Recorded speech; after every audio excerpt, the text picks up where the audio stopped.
Good morning students. आज हम बात करेंगे कक्षा 8 के साइंस के chapter cell structure and function की। तो सेल होती क्या है, देखिए, the basic structural and functional unit of all organism is called cell. यानी हमारे शरीर की सबसे छोटी क्रियात्मक और संरचनात्मक जो इकाई होती है, सबसे बेसिक जो यूनिट होती है, उसको कहते हैं सेल। जैसे किसी घर को बनाने के लिए ईंट की जरूरत पड़ती है, ठीक है, ईंटों से मिलकर घर बना हुआ है माना, यानी दीवारें बनती हैं, फिर घर बनता है। तो समझ लो जिन ईंटों से मिलकर हमारा शरीर बना हुआ है, उन्हीं ईंटों को कहते हैं सेल।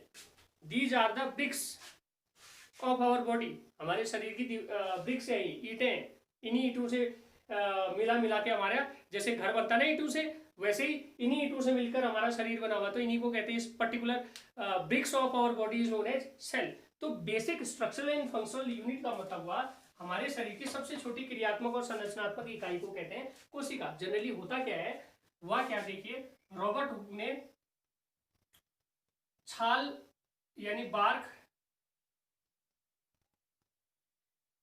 में कॉर्क सेल देखी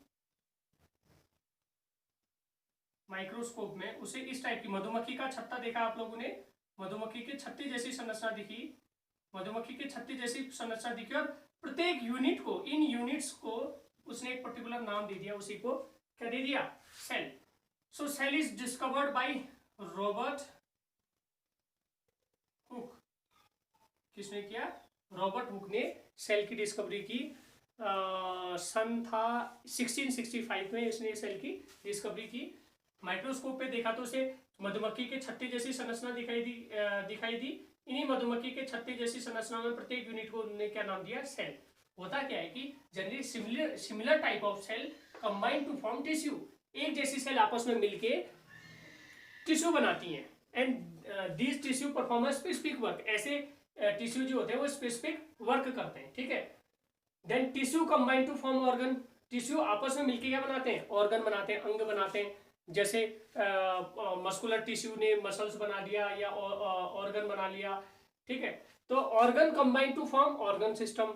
ऑर्गन, बहुत सारे ऑर्गन आपस में कंबाइन होकर ऑर्गन सिस्टम बना लिए। जैसे ऑर्गन सिस्टम में अगर हम डाइजेस्टिव सिस्टम की बात करें, डाइजेस्टिव सिस्टम में बकल कैविटी, माउथ भी आ गया, बकल कैविटी आ गया, then food pipe, pharynx, food pipe, then stomach, small intestine, large intestine, all are the part of our organ system. कौन सा ऑर्गन सिस्टम? Digestive system. इसमें different organ आ गए। Then different type of organ system combine to form an organism. बहुत सारे organ system आपस में मिलके ऑर्गेनिज्म बनाते हैं। जैसे हमारे ऑर्गन, डिफरेंट ऑर्गन सिस्टम क्या क्या हुए, जैसे डाइजेस्टिव सिस्टम हो गया पाचन के लिए, सर्कुलेटरी सिस्टम हो गया ब्लड के रोटेशन के लिए, हार्ट भी उसी में होता है। देन रेस्पिरेटरी सिस्टम हो गया, एनर्जी प्रोसेस, गिविंग प्रोसेस है रेस्पिरेशन, ठीक है। तो क्या कहते हैं, हम ब्रीदिंग करते हैं किसके अंतर्गत, रेस्पिरेशन के अंतर्गत ही ब्रीदिंग प्रोसेस इंक्लूड रहती है। तो we have different type of systems. The system combine to form an organism. Organism का मतलब लिविंग बींग्स हुआ, ठीक है। तो लिविंग बींग्स में different type of organ system पाए जाते हैं। These organ system perform different type of works, but in a small cell.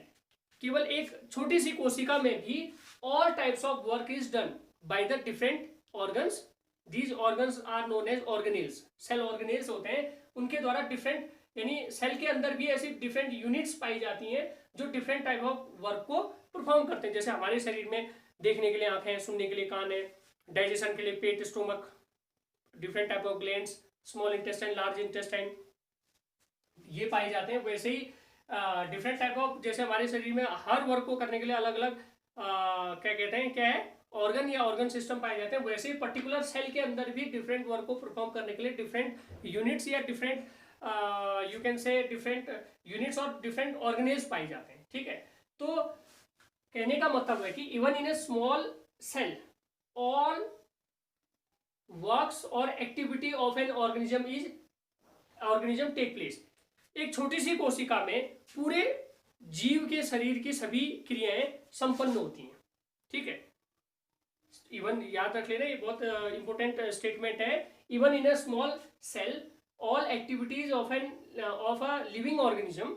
किसी लिविंग ऑर्गेनिज्म की सभी एक्टिविटी परफॉर्म होती किसमें, एक छोटी सी कोशिका में भी। अगर मैं बात करूं अब कोशिका के साइज की, अगर मैं ओनियन पील देखूं, प्याज की झिल्ली देखूं, तो प्याज की झिल्ली को माइक्रोस्कोप से देखने पर इस प्रकार की का स्ट्रक्चर दिखता है। जब अब लॉकडाउन के बाद स्कूल खुलेंगे तो आप लोगों को भी दिखाया जाएगा कि कैसे ओनियन पील में प्याज की ओनियन पील में यानी प्याज की झिल्ली में कैसे माइक्रोस्कोप की सहायता से कैसे दिखता है। ये आप लोग अदर स्टूडेंट्स भी इस वीडियो को देख रहे हैं तो वो भी अपने स्कूल में जाके देख सकते हैं इसको। तो ओनियन पील में इस टाइप का स्ट्रक्चर दिखाई देता है। उसके बाद बात आती है सेल के साइज की। सेल का साइज माइक्रोमीटर में होता है, 0.5 माइक्रोमीटर लगभग, बहुत ही छोटा। यानी कह सकते हैं कि even in a small dot, इस स्मॉल डॉट में ही असंख्य सेल्स मौजूद होंगे, जिसको देखने के लिए हमें माइक्रोस्कोप की जरूरत पड़ेगी। लेकिन जरूरी नहीं है कि सेल छोटी हो, सेल इतनी बड़ी भी होती है कि हम नेकेड आई से देख सकते हैं। Generally we can't see cell with the help of our eyes, यानी हम अपने आंखों की सहायता से सेल को नहीं देख सकते, but we have such cell which can be seen by the help of which can be seen by naked eyes. हम नग्न आंखों से भी उनको देख सकते हैं। जैसे बर्ड का जो एग है यानी चिड़िया का जो अंडा है वो सिंगल सेल होती है, एक केवल एक सिंगल सेल है, उसको हम आंखों से नग्न आंखों से देख सकते हैं। जैसे सबसे बड़ा अंडा किसका होगा, सबसे बड़ा बर्ड जो है वो ऑस्ट्रिच है, तो इसका मतलब सबसे बड़ा अंडा ऑस्ट्रिच का अंडा होगा। तो ostrich egg is the largest cell, ostrich का अंडा जो है सबसे बड़ा सेल है जिसको हम नेकेड आई से देख सकते हैं। बाकी अदर सेल्स को देखने के लिए हमें किसकी जरूरत पड़ेगी, माइक्रोस्कोप की जरूरत पड़ेगी। अगर वैसे सेल के स्ट्रक्चर की बात की जाए तो सेल डिफरेंट स्ट्रक्चर्स में होता है। जैसे अमीबा भी यूनिसेलुलर है, अमीबा का कोई डेफिनेट शेप नहीं होता है, ठीक है, लेकिन पैरामीशियम है जो स्लीपर टाइप शेप यानी चप्पल नुमा आकार का होता है ये, तो इस टाइप का शेप होता है। और हमारे बॉडी की अगर बात करें तो हमारे बॉडी में ब्लड सेल इस टाइप की होती है, राउंडेड फिगर की, स्पिंडल शेप्ड होती है मसल सेल, और इस टाइप की ब्रांच शेप्ड होती है कौन सी, नर्वस सेल। हमारे शरीर की सबसे बड़ी सेल यही होती है, नर्व सेल होती है हमारे शरीर की सबसे बड़ी सेल। तो कहने का मतलब ये है कि different cell have different types of cell have different type of structure. अलग अलग प्रकार की सेल्स में अलग अलग टाइप का स्ट्रक्चर होता है, लेकिन the basic structural unit same होगी। क्या होगा, देखो बेसिक सेम होगा। कहने का मतलब ये हुआ, अगर एनिमल सेल की बात करें, द आउटर कवरिंग और लेयर और outer membrane is called cell membrane. किसी भी सेल में एक आउटर कवरिंग होती है, आउटर मेम्ब्रेन होती है, उसको कहते हैं सेल मेम्ब्रेन, ठीक है। सेल मेम्ब्रेन के अंदर एक फ्लूइड बना रहता है, this fluid is known as, this fluid अभी बताता हूं, साइटोप्लाज्म बताने से पहले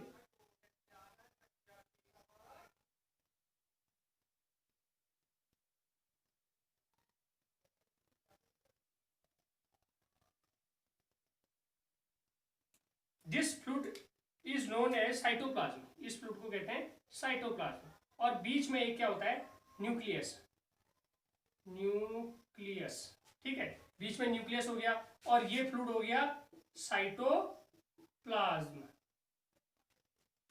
the cytoplasm and nucleus combinedly known as the protoplasm. Cyto यानी सेल मेम्ब्रेन के अंदर जो भी लिविंग मैटर है, सेल मेम्ब्रेन के अंदर का पूरा living matter which include nucleus and cytoplasm is called protoplasm. यानी सेल मेम्ब्रेन के अंदर का जितना भी लिविंग मैटर है इसको कहते हैं क्या, सेल मेम्ब्रेन के अंदर का जो लिविंग मैटर है, यानी both units are combinedly known as protoplasm. इनको कंबाइनली क्या कहते हैं, प्रोटोप्लाज्म।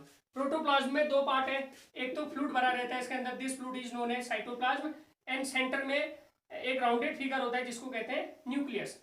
न्यूक्लियस के अंदर थर्ड लाइक स्ट्रक्चर्स पाए जाते हैं जिनको कहते हैं क्रोमोसोम्स, ठीक है। ये हेरिडिटी मटेरियल है, जीन्स होते हैं इसमें, इसमें हेरिडिक कैरेक्टर जो होते हैं वो one generation to another generation जाते हैं। क्रोमोसोम्स हैं, डिटेल में आप क्लास 9th में जाओगे या हायर क्लास में जाओगे तो पढ़ोगे। जनरली ये याद रखोगे, जितना भी हेरिडिक जीन्स जो होते हैं जो कैरेक्टर्स को वन जनरेशन टू दूसरे जनरेशन में ले जाते हैं, वो न्यूक्लियस के अंदर क्रोमोसोम्स में होते हैं, जो सूचनाओं को संग्रहित करते हैं यानी इंफॉर्मेशन को स्टोर करते हैं, उसे one generation to another generation ले जाते हैं। क्या है ये, क्रोमोसोम्स। और ये क्या, ये तो क्रोमोसोम्स हो गया, और ये राउंडेड फिगर जो सेंटर में पाया जा रहा है सेल के, उसको क्या कहा, न्यूक्लियस, ठीक है। उसके बाद साइटोप्लाज्म में different type of structures are found, अलग अलग प्रकार की संरचनाएं राउंडेड, फ्लैटर्न, अलग अलग प्रकार की संरचनाएं पाई जाती हैं। These structures are known as cell organelles. ये स्ट्रक्चर्स कहलाते हैं सेल ऑर्गेनेल्स। हालांकि पूरे डिटेल में है नहीं आपके कोर्स में, लेकिन आप इतना समझ लो कि सेल के अंदर डिफरेंट वर्क को परफॉर्म करने के लिए जो ऑर्गन होते हैं उनको कहते हैं सेल ऑर्गेनेल। ये कहाँ पाए जाते हैं? साइटोप्लाज्म में। ठीक है, जैसे सिंपली मैं ये बता दूं, जैसे माइटोकॉन्ड्रिया है, mitochondria is known as power house of the cell.